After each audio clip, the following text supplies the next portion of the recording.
Olá pessoal, tudo bem? Meu nome é Samuel Dalelast, sou médico e esse é o nosso espaço aqui no YouTube para discutirmos temas relacionados à saúde, bem-estar e qualidade de vida. Sejam todos muito bem-vindos a mais um vídeo aqui do meu canal e quero começar esse vídeo agradecendo você por estar prestigiando meu conteúdo e já agradecendo antecipadamente pelo aquele like que eu tenho certeza que você vai dar aqui agora, ou durante, ou após assistir o vídeo. Para não esquecer do like, já começa dando like, porque no final aqui você vai querer compartilhar esse vídeo com muitas pessoas que você conhece. Porque o tema de hoje é um tema muito atual, é um tema muito abrangente, porque nunca tivemos na história da humanidade uma época onde as pessoas manifestassem tantas alergias e intolerâncias alimentares. Aliás, alergias, intolerâncias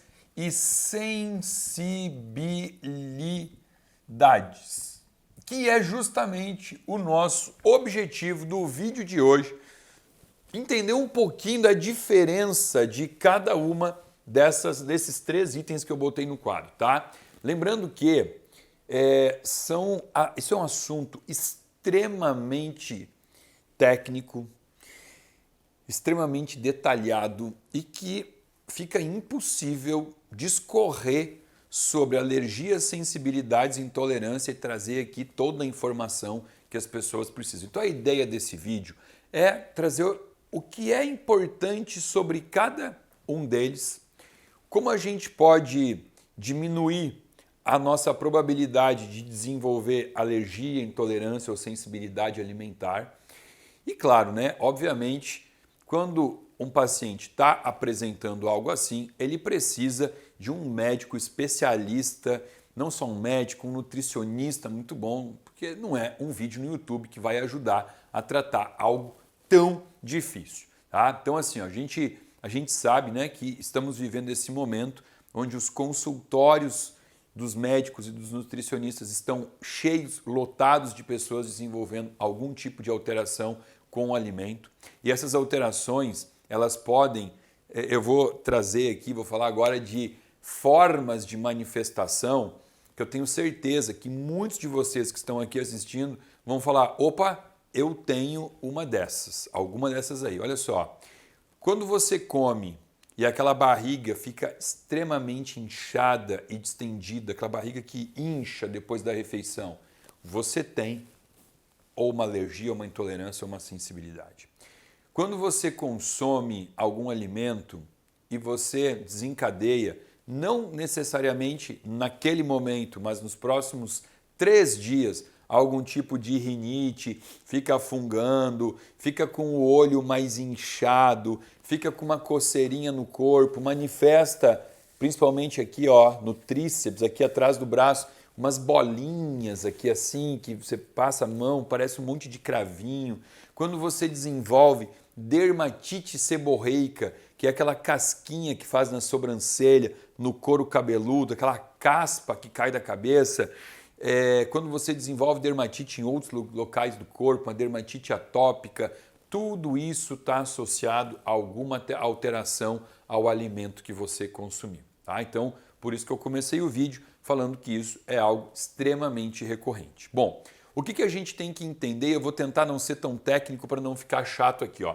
Existe uma imunoglobulina que ela vai mediar, ela vai reagir a proteínas dietéticas, né? Proteínas da dieta, que é a imunoglobulina E. A IgE é uma imunoglobulina que a gente vai utilizar, inclusive quando faz algum exame de sangue, algum tipo de exame para identificar alergias, sensibilidades, intolerâncias, tá? A IgE, ela vai estar presente em todos os processos alérgicos a alimentos, tá? Ou seja, uma alergia alimentar, ela obrigatoriamente envolve o sistema imunológico e inflamatório.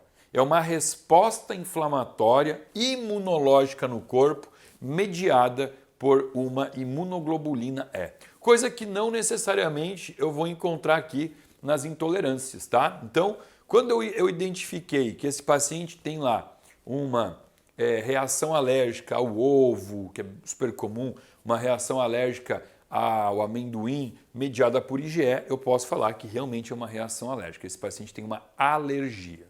Que, como eu disse, pode ser algo imediato, né? Pode ser uma reação imediata, ou eu posso ter uma reação lenta.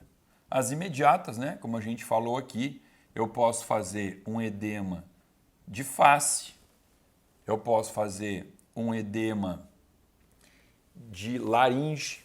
Toda a parte superior do trato respiratório, ela é imediata, tá? Eu posso fazer aqui, ó, edema, eu posso ter edema de face, eu posso ter um edema de laringe, eu posso ter uma rinite. E o que seria o mais comum das reações lentas? A tosse.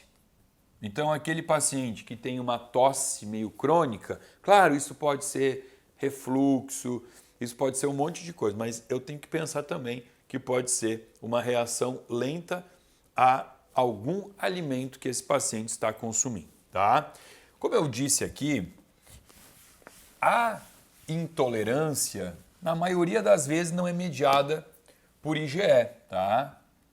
A intolerância, ela é uma forma de resposta ao corpo, ao que você comeu, que pode muitas vezes ser amenizada se nós cuidarmos para não termos deficiências nutricionais.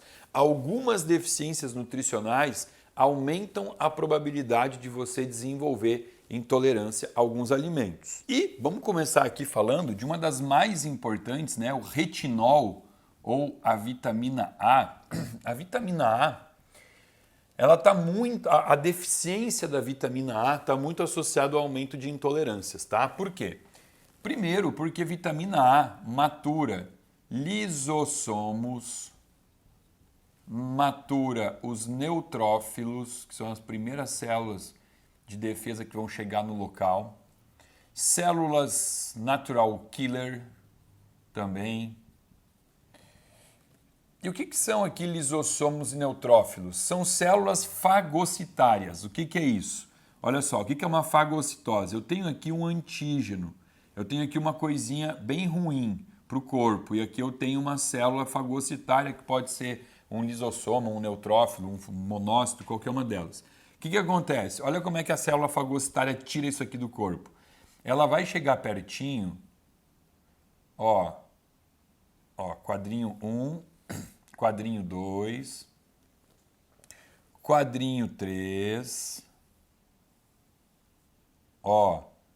Essa célula começa a englobar esse antígeno que tem que ser tirado do corpo. Olha aqui, ó.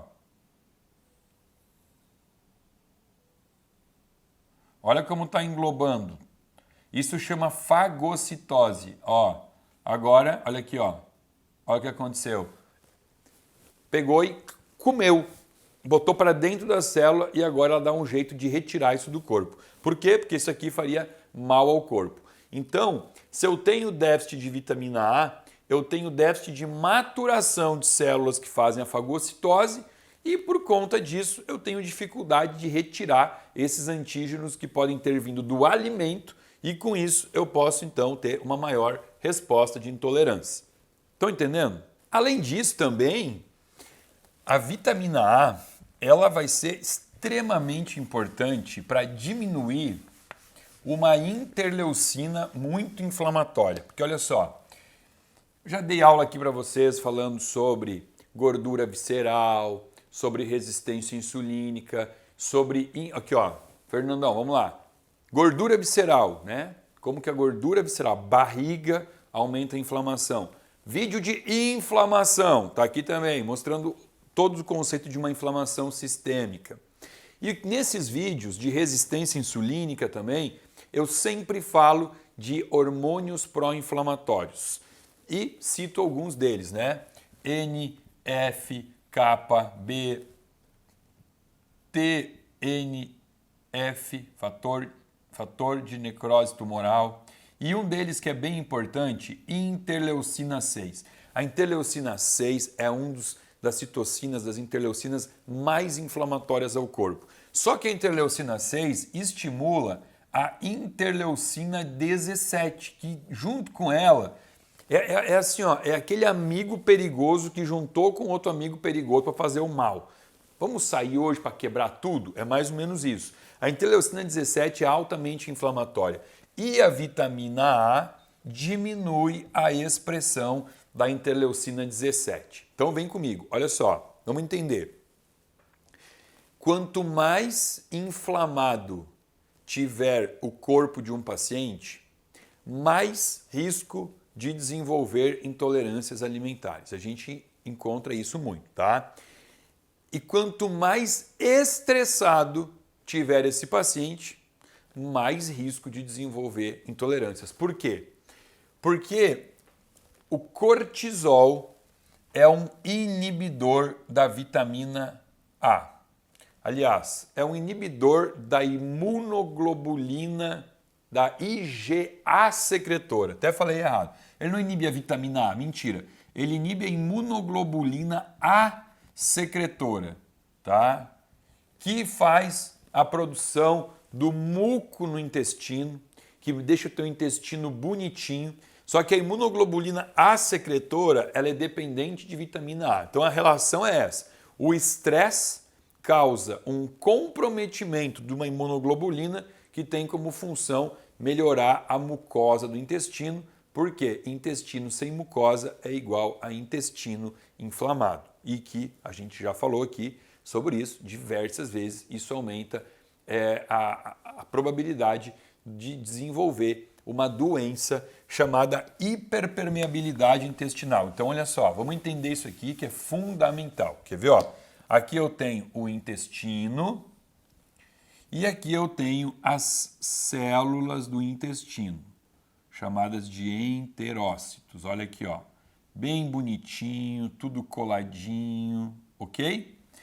E essas células, elas servem para aqui, ó, aqui está passando cocô, isso aqui é um cocô, põe aqui um cocô, Fernando, ó, aqui é o cocô, tá? O cocô está passando e o corpo está absorvendo comidinha do cocô. Só que aqui, essa célula, ela é seletiva, ela escolhe só o que pode entrar no corpo. Então, alguma parte do alimento que não seria legal não vai entrar. Só que quando eu tenho o intestino hiperpermeável, ó, com esses buracos aqui, eu tenho a entrada de proteínas, de peptídeos que não deveriam entrar. E eu começo a apresentar isso para o corpo. E o corpo começa a identificar, então, que tem uma invasão de gente que não deveria estar lá. E ele começa a se defender através do sistema imunológico e isso vai desencadear alguma alergia, alguma intolerância. Então, olha aqui, ó, como é que a gente impede isso aqui? Uma das formas de proteger esse intestino é justamente com uma camadinha aqui de muco, um muco que protege o intestino e, como eu disse, precisa da IgA secretora para isso. O estresse, ele inibe isso aqui, ele tira o muco, o intestino fica assim. Por isso que é muito comum pessoas desenvolverem algum tipo de alergia, algum tipo de intolerância depois de um quadro de estresse crônico ou agudo. Isso é muito frequente aqui no meu consultório. Voltando às vitaminas aqui, a vitamina A não é única, tá? A deficiência de zinco também pode atuar aumentando a probabilidade das intolerâncias. Por quê? Porque os linfócitos, que são tipos de leucócitos, e o que é um leucócito? Leucócito são células brancas, células de defesa, né? A gente tem glóbulos brancos, glóbulos vermelhos, os brancos são as células de defesa. Leucócitos, que é o nome, a gente fala assim, os leucócitos. Dentro dos leucócitos, a gente tem subtipos, neutrófilos, basófilos, eosinófilos, monócitos e linfócitos. Os linfócitos e alguns outros leucócitos, eles precisam de zinco para serem maturados. A maturação dessas células de defesa é dependente de magnésio, de zinco, algumas delas de vitamina A. Então, quando você tem níveis baixos desses elementos, você tem menos defesa do corpo. E com menos defesa, você tem menos soldadinhos para retirar do corpo as coisas que entraram por acaso. Por acaso não, né? Nada é por acaso. Que entraram lá sem serem convidados. Por exemplo, aqui, os linfócitos, eles contêm na sua membrana a 5-NT, tá? Que é ecto-5-nucleotidase. Ó, o nome disso aqui é ecto-5-nucleotidase. São proteínas que estão na membrana do linfócito e que têm a capacidade de identificar o que é estranho ao corpo ou não. É como se fossem os olhos do linfócito.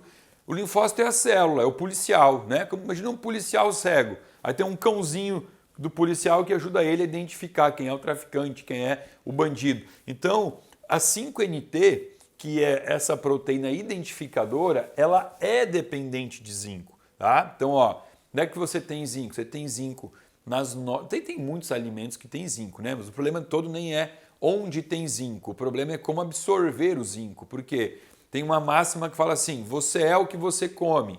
Discordo, você é o que você absorve. Às vezes você até pode estar comendo alimentos que têm vitamina A, que tem zinco, que tem outras vitaminas, mas o teu intestino está doente e ele não está absorvendo, né? Então, além de conversar com o nutricionista sobre ter uma dieta rica em elementos, você tem que ter uma dieta que não inflame teu intestino, porque às vezes você come super saudável, tem brócolis, tem banana, tem um monte de comida boa no teu prato, mas você também come trigo, também come queijo, também come milho, também come alimentos que geram inflamação no intestino e você então não absorve a parte boa que você está comendo.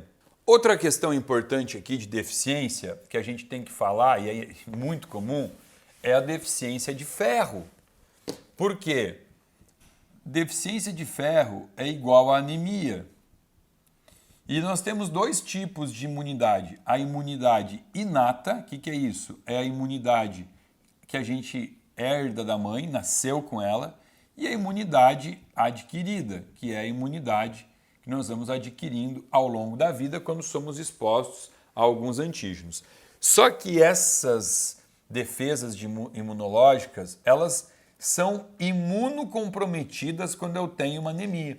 Hoje a gente tem 1/5 da população com deficiência de ferro. Olha só, 20% da população do mundo tem algum nível de deficiência de ferro. Por quê? Primeiro, que nesse grupo de 1/5, a maior parte mulheres. Por que mulheres? Porque, primeiro, essas mulheres sangram muito. A dieta inflamatória, que hoje é o que quase todo mundo come no planeta Terra, essa dieta faz a mulher sangrar mais, então ela já perde mais ferro.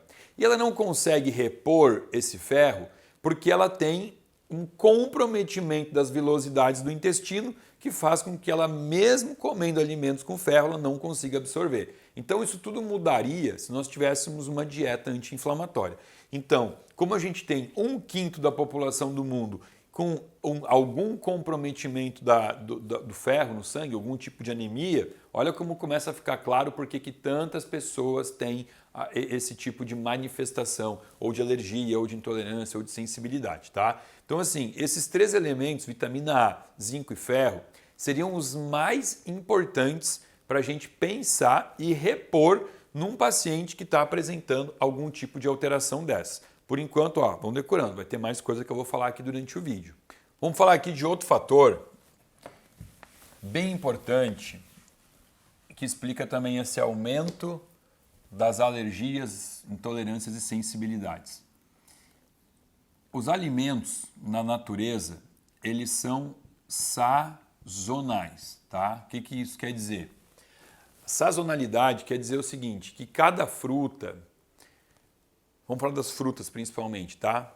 Alguns outros alimentos também são sazonais, mas principalmente a fruta, ela é sazonal. Você tem lá o momento em que você tem a mexerica, bergamota, tangerina, né? Que no sul fala bergamota, ela é uma fruta típica da estação do inverno, né?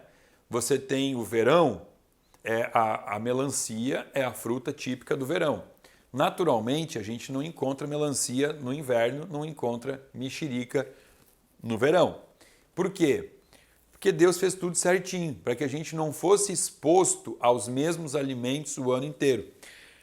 Só que hoje em dia existem muitas possibilidades de você poder comer os mesmos alimentos durante o ano inteiro. Por quê?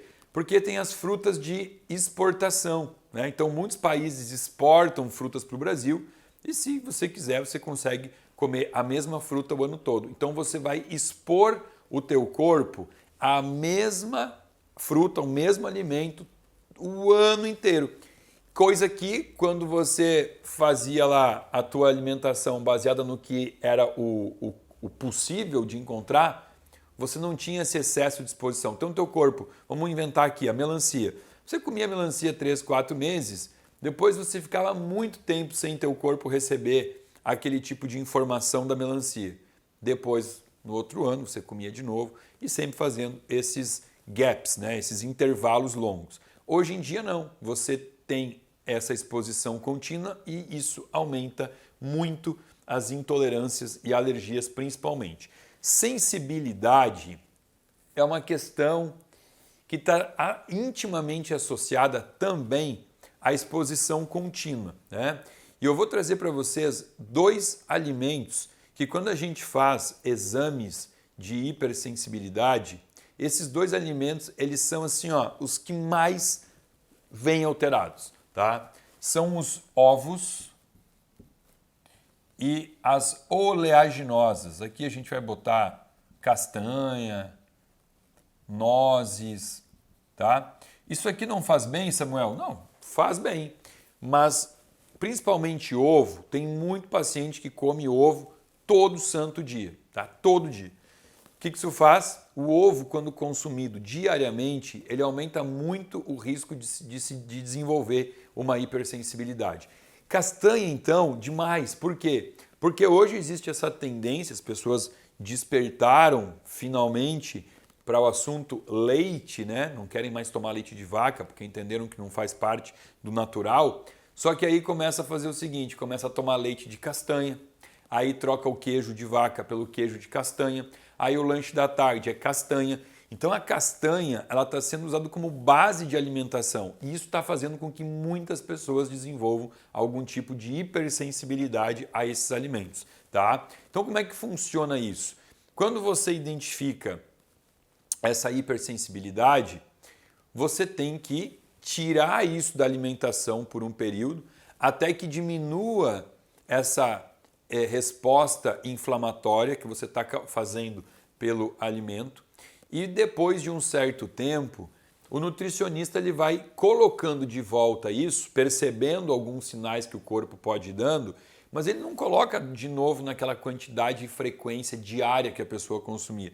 Ele vai consumindo 2 vezes na semana, 3 vezes na semana. Existem testes, tá? Existem muitas formas de você avaliar hipersensibilidades, alergias, intolerâncias. E obviamente a ideia do vídeo não é a gente falar como funcionam todos esses testes, tá? Apenas saber que existem testes que são vendidos com essa promessa, mas tem baixa especificidade e muitos deles são ruins. O paciente compra lá um testezinho, ele faz e diz que deu tudo negativo, mas o paciente ele continua mal, né? Ele come e está sempre com a barriga inchada, sempre com uma alergia, sempre com algum sintoma, dor de cabeça, enxaqueca. Enxaqueca também é um sinal muito comum de má resposta àquele alimento, tá? Então, é muito importante que quando você apresente alguma manifestação dessas, você procure um médico, um nutricionista que seja alguém assim que se destacou ele é referência nessa área. Por quê? Porque ele não vai te passar um testezinho mequetrefe lá, um teste baratinho para você fazer. Ele vai escolher realmente um exame, um teste que seja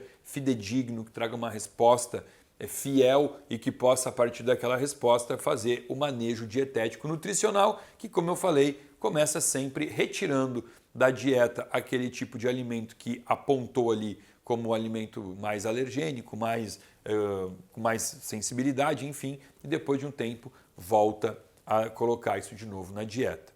Antes de acabar o vídeo aqui, faltou falar uma coisa, eu falei de fatores que aumentam risco de você desenvolver alergias, intolerâncias ou sensibilidade, tá?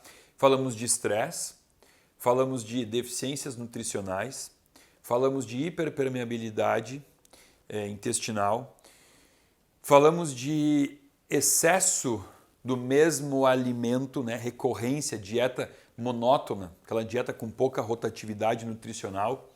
E aqui a gente tem um outro problema atual, que já tem até muito estudo publicado falando sobre isso, que é o aumento do consumo de gordura saturada. Por quê? Porque a gordura saturada, ela aumenta lipid raft. Lipid raft é uma região onde você tem mais depósitos de Toll-like receptor 4. O que é a TLR4? É outro hormônio extremamente indutor de inflamação, tá? Que vai fazer com que você tenha mais probabilidade de alergias, intolerâncias e sensibilidade e que adora estar grudado, passeando com lipid raft, que vai aumentar demais numa dieta cetogênica, tá? Então as dietas cetogênicas, elas são dietas que aumentam a probabilidade de alterações com o alimento. Por que às vezes isso até não se confirma tanto? Porque é o seguinte, a comunidade cetogênica, que hoje virou uma febre, igual crossfit e beach tênis, essa comunidade, geralmente, ela pratica muita atividade física, tá? Então, a atividade física, ela diminui a resposta inflamatória que seria causada pelo excesso de gordura saturada no intestino, uma forma de compensação. Agora, quando você aplica uma dieta cetogênica simplesmente como algo para emagrecer um paciente obeso que está sedentário, a gente percebe sim que esse paciente desenvolve mais intolerâncias alimentares, explicando tudo isso que já está documentado através de alguns exames. Então, olha só, vamos lá. A gente já falou aqui de coisas que eu tenho que observar e talvez prescrever para um paciente para diminuir uma resposta inflamatória alimentar que ele possa estar apresentando, né? Vitamina A, zinco, analisar os níveis de ferro. Outra coisa importante aqui, ácido eicosa pentaenoico, EPA. Onde é que eu encontro EPA? No ômega 3, tá? Ômega 3 tem EPA. É um belo suplemento para esse paciente. As respostas imunológicas no intestino são mediadas por glutamina. Então a glutamina, que é um aminoácido, L-glutamina, ela pode ajudar muito nisso, tá? E eu colocaria aqui um fitoterápico chamado quercetina, que é o composto bioativo encontrado principalmente na cebola, mas está encontrado também em outros alimentos, tá? Então, olha só, aqui eu coloquei 6 suplementos importantes de pensar a prescrever num paciente que está apresentando algum tipo de resposta alergênica. Obviamente, nem botei dose aqui, porque a ideia não é que você faça a tua autossuplementação, como eu disse e insisti durante o vídeo, isso aqui tem que ser feito por um profissional que está estudando você, né? Se você está com esse tipo de alergia, estudando você, fazendo os exames corretos, fazendo o manejo dietético, mas olha só, melhorar uma possível anemia, prescrever zinco, prescrever vitamina A, ômega 3 com predomínio do EPA, pode ter também, óbvio, sempre vai ter o ácido docosahexaenoico, que é o DHA, mas o EPA que é o mais importante, glutamina e quercetina. Então, trouxe aqui uma breve explicação para entender por que tem esse cenário tão frequente hoje de distúrbios alimentares causados por certos tipos de comidas que as pessoas estão ingerindo, ou porque é demais, ou porque é errada, comida que inflama, ou comida saudável demais. Enfim, quero saber se você gostou desse vídeo, se você está passando por alguma experiência dessas, escreve aqui embaixo, dá o teu feedback para nós, teu comentário é muito importante para ajudar a fazer esse canal continuar crescendo. Eu espero que você tenha gostado do vídeo, que por mais que eu tenha citado nomes feios aqui, tenha ficado claro, a mensagem tenha chegado até você. E se você gostou, além de dar o likezinho, você pode compartilhar, botar esse vídeo no grupo da família, no grupo do WhatsApp dos amigos, que com certeza naquele grupo vai ter alguém que vai estar passando por algum quadro desse que eu citei aí, com toda essa sintomatologia que é muita característica de intolerâncias e alergias alimentares. Pedindo também para que, se você não tiver inscrito no meu canal, se inscreva e acione o sininho para receber alerta de novos vídeos toda semana aqui para você. Abaixo desse vídeo tem um link que você pode acessar, se inscrever e passar a fazer parte de um grupo VIP de pessoas que recebe conteúdo gratuito e exclusivo semanalmente aqui do meu canal. Fica aqui o meu muito obrigado.